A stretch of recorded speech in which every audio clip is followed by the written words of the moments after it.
What if the very air you breathe turned hostile, year after year altering every aspect of life? What if the sun's warmth became a trick or its absence a slow creeping death? The lives of the elderly during the medieval period from the 10th to the 15th centuries bore witness to these profound shifts. Number 1. Community on the brink. How climate unraveled support for the gray-haired.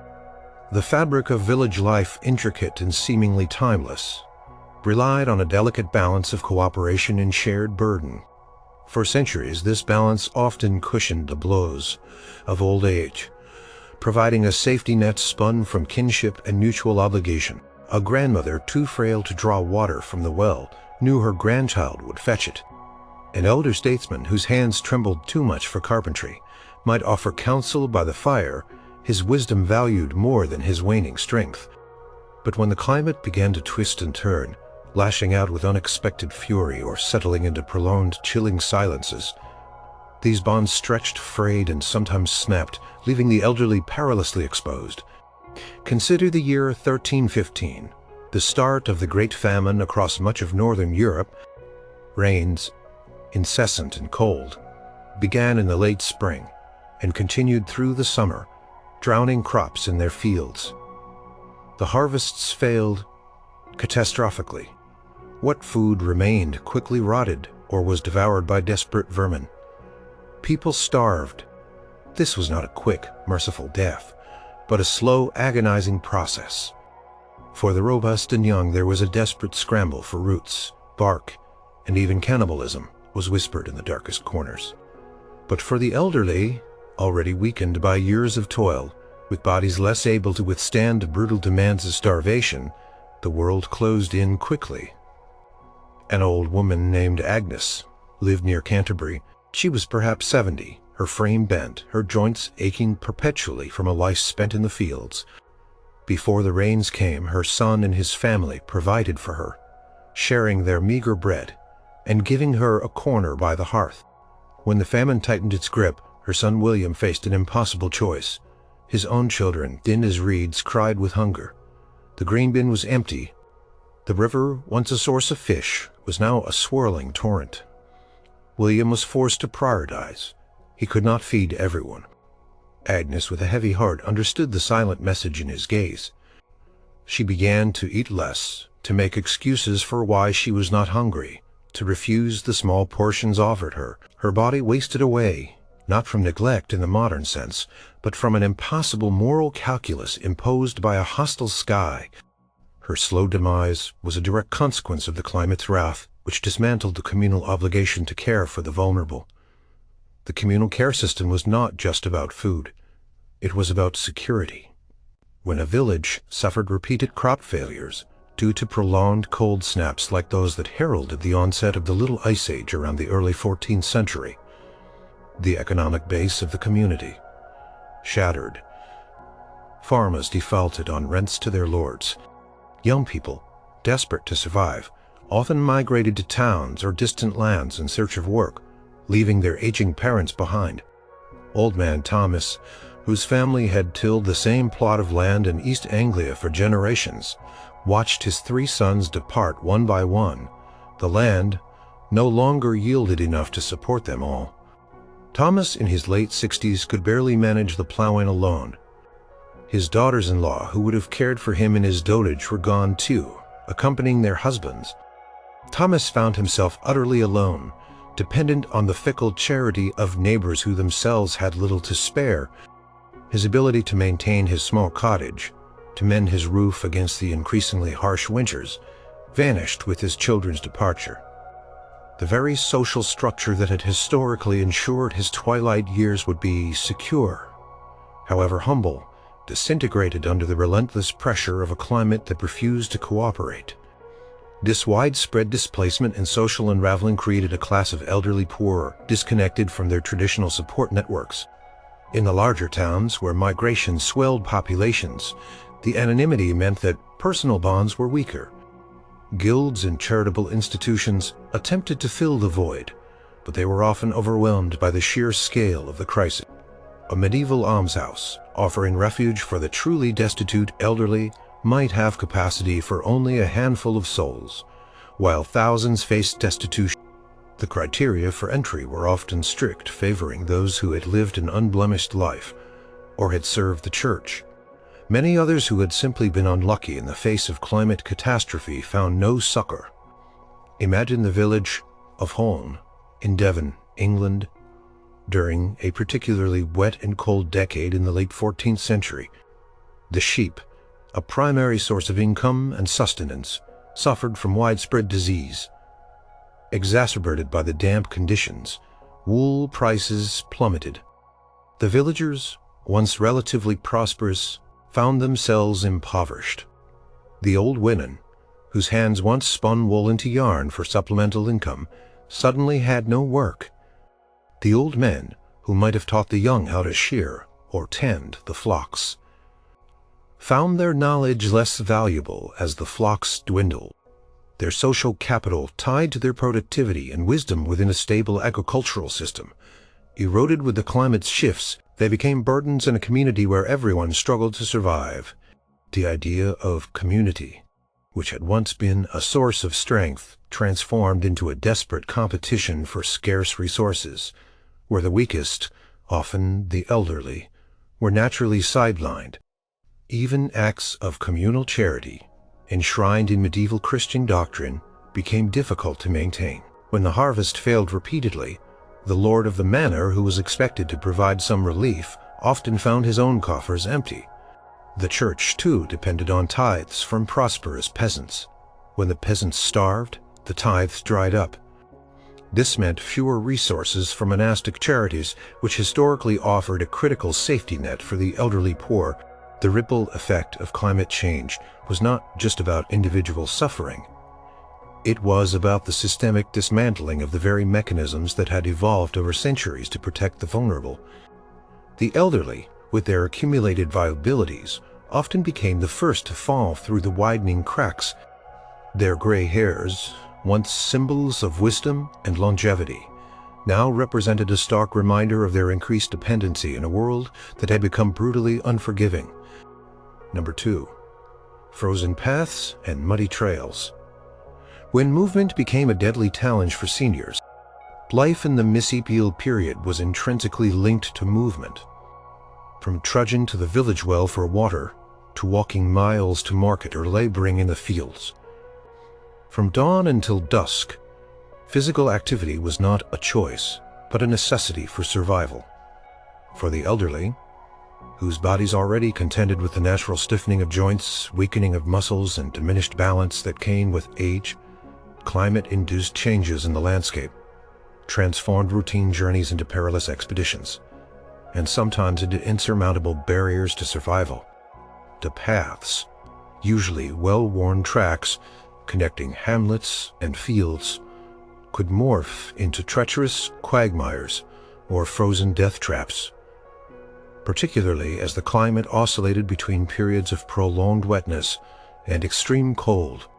Consider the extended cold periods during the early 14th century, leading into the Little Ice Age. Winters grew longer and more severe. Rivers froze solid for months, and snow lay deep on the ground, often for weeks on end. For an old woman like Ilara, in a small Saxon village, whose eyesight had begun to dim, the journey to the communal well, even a mere 100 yards, became a monumental task. The ground, usually a familiar dirt track, transformed into an icy, uneven surface, hidden beneath layers of fresh snow. Each step was a gamble. A slip could mean a broken hip, a fractured wrist, or a concussion. In an age before proper medical care, such injuries were often a death sentence for the elderly. A simple fall could lead to immobility. And immobility in turn meant an inability to gather food, water, or even firewood, leading to slow decline. Alara might lie for hours or even days in the snow. If no one happened to pass by her isolated cottage, the severe cold would quickly lead to hypothermia, shutting down her body's vital functions. Her ability to simply fetch the necessities for life, once a routine chore, was now dictated by the whims of a brutal climate. The same applied to attending church. a vital social and spiritual anchor for many elderly people. For those living in outlying farmsteads, the parish church could be miles away. On a frigid Sunday in the middle of a prolonged winter, with biting winds and snowdrifts reaching knee-height, the journey became impossible for a frail old man. He would miss the warmth of the communal gathering, the solace of the sermon, and the opportunity to receive alms or news from his neighbors. This physical isolation, enforced by the weather, slowly eroded his social connections, which were crucial for his well-being and often his very survival. He might become forgotten, an unseen figure slowly fading away in his cold, lonely cottage, unable to reach out for help, even if he desperately needed it. When the climate shifted to extreme wetness, such as the prolonged rains during the Great Famine of 1315 to 1317, the problem was not ice, but mud and water. Roads and tracks, unpaved and poorly drained, turned into deep, sucking mire. For an elderly person with arthritic knees and a shuffling gait, navigating these quagmires was immensely challenging. A simple walk to the mill with a sack of grain, a journey a younger person might complete in an hour, could take a frail senior half a day. Each step a struggle against the sticky, heavy mud. The risk of getting stuck, falling, or simply becoming too exhausted to continue was immense. The physical toll of such journeys would leave them drained, making them more susceptible to illness. Moreover, the constant dampness and cold that accompanied such conditions exacerbated their existing chronic ailments, turning every movement into an act of agony. Even within their own homes, the elderly faced mobility challenges imposed by the climate. If the roof was leaky due to prolonged rains, or the walls cracked from freeze-thaw cycles, the dampness inside could lead to slippery floors. An elderly person getting up in the dark of night for a drink of water might slip on a patch of moisture, leading to a fall. The cold, damp interior also stiffened joints, making it harder to rise from a low stool or climb into a high bed. Their world, already shrinking, became a smaller, more perilous space. Consider the annual pilgrimage, a common feature of medieval life for many. While younger, able-bodied individuals might undertake long journeys to shrines like Canterbury or Santiago de Compostela, the elderly were largely excluded from such spiritual expeditions by the sheer physical demands of travel. However, even smaller local pilgrimages, perhaps to a nearby holy well or a local saint's shrine, became impossible for the frail. During periods of extreme weather, this exclusion from a key spiritual and social aspect of their lives could lead to feelings of isolation and despair, further impacting their mental and physical health. The ability to access resources was also severely. If the market town was miles away and the paths were impassable due to deep snow or mud, an elderly person could not go to trade goods or acquire provisions. Even if a younger family member or neighbor might fetch items for them, this still created a dependency that was not always sustainable. During times of widespread hardship, the absence of ready access to even basic goods, from food to medicines, however rudimentary, could hasten an elderly person's decline. A sudden bout of fever, normally treatable with simple herbal remedies, or a visit from a local healer, could become life-threatening if the healer could not reach the patient, or the patient could not reach the healer due to impassable roads.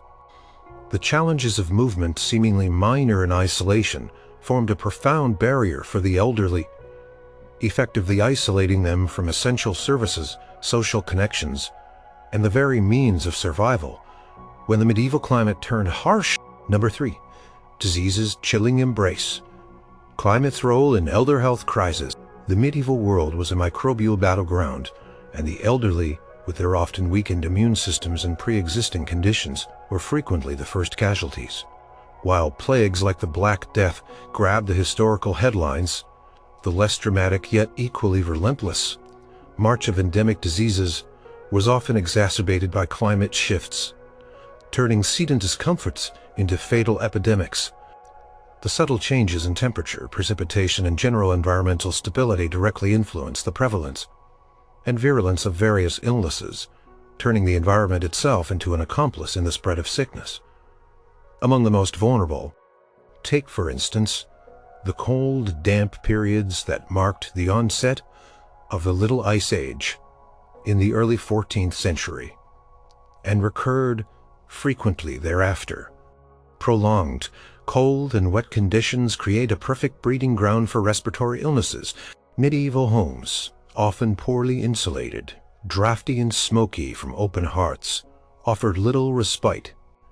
An old woman, perhaps 70 winters old, would spend her days bundled in thin wool, shivering by a dying fire, her lungs already compromised by a lifetime of inhaling smoke and dust.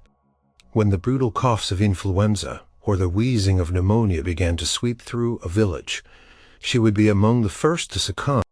Her weakened lungs, unable to clear the thick phlegm, would fill with fluid. The cold, relentless and penetrating, would further depress her immune response. Death often came quickly, not from a named plague, but from a simple winter ague that to a younger, stronger body might have merely been severe cold.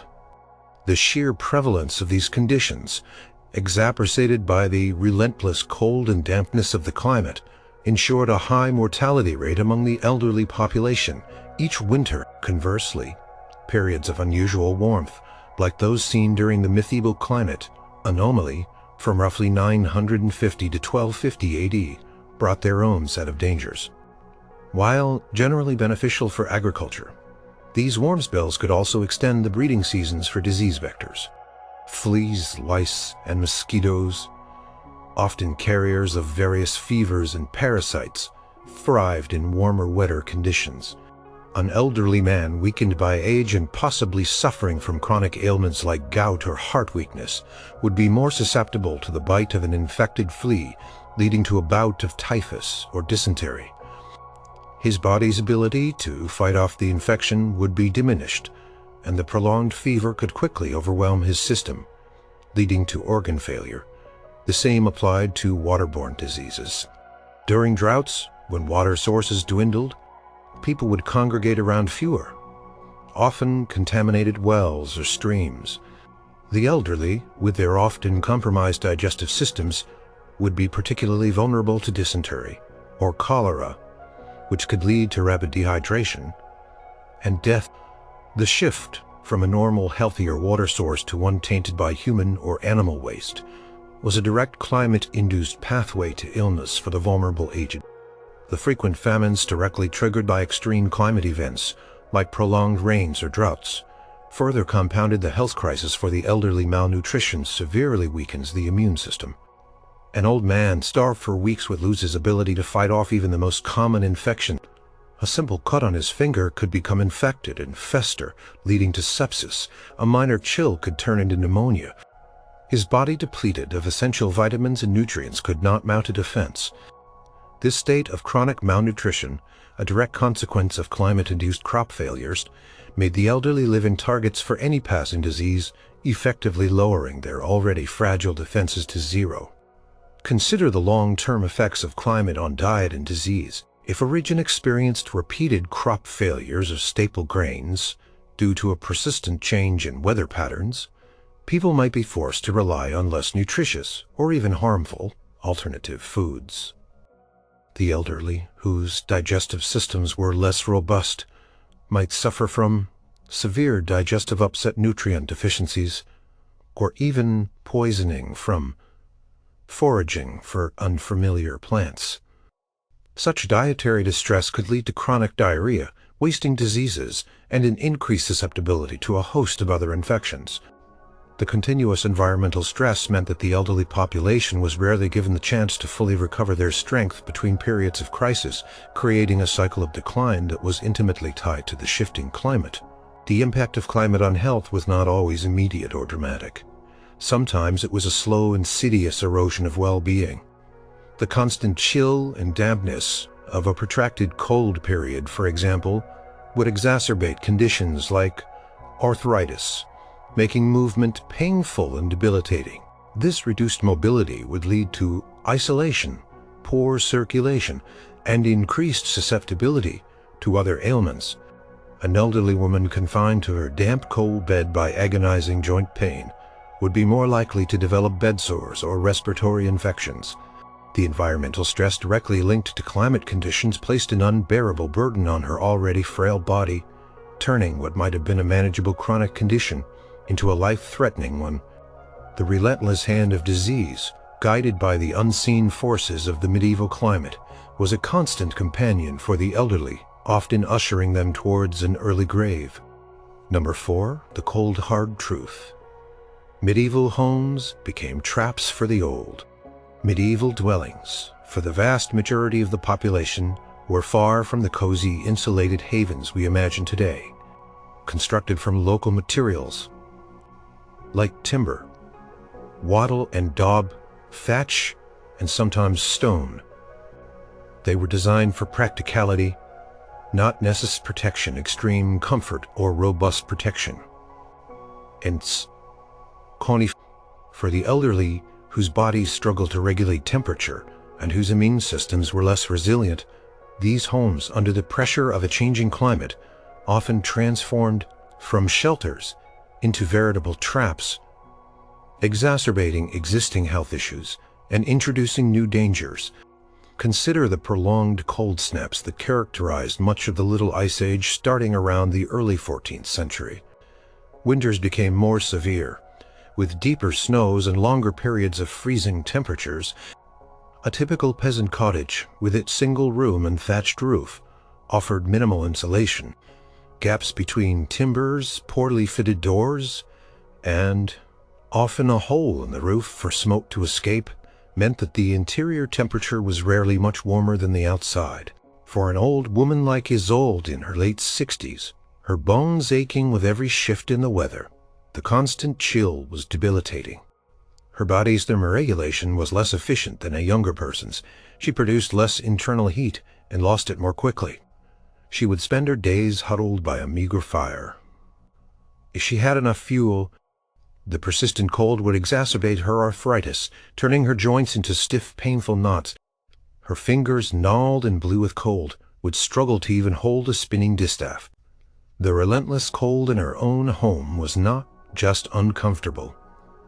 It was a slow, grinding assault on her health, increasing her susceptibility to hypothermia and respiratory infections. Dampness was another pervasive problem, amplified by periods of increased rainfall and melting snow, particularly during the early 14th century. Medieval roofs, often of thatch, were prone to leaking, especially in heavy or prolonged downpours. Walls of wattle and daub, a mixture of clay, mud, straw, and dung, could absorb moisture, leading to damp and mildew-ridden interiors. For an elderly man with respiratory problems like asthma or chronic coughs, the constant damp in his home was a direct threat. The mildew and mold growing on the walls would release spores into the air, irritating his lungs and making it harder to breathe. The cold, damp air would trigger coughing fits that left him breathless and exhausted. His sleeping arrangements, often on a straw mattress on the floor, meant he was even more exposed to the ground, damp further chilling his body and making his cough worse. His home, instead of offering a dry, warm refuge, became a breeding ground for the very conditions that threatened his life. The scarcity of fuel was a related issue. When persistent rains or snow made it difficult to gather firewood, or when economic hardship meant people could not afford charcoal, the elderly were left with inadequate means to heat their homes. Old man Finn, living in a secluded cottage in a wooded area, might have relied on his own ability to gather fallen branches, but as he aged, and as the ground became perpetually soggy or snow covered, his strength and mobility dwindled.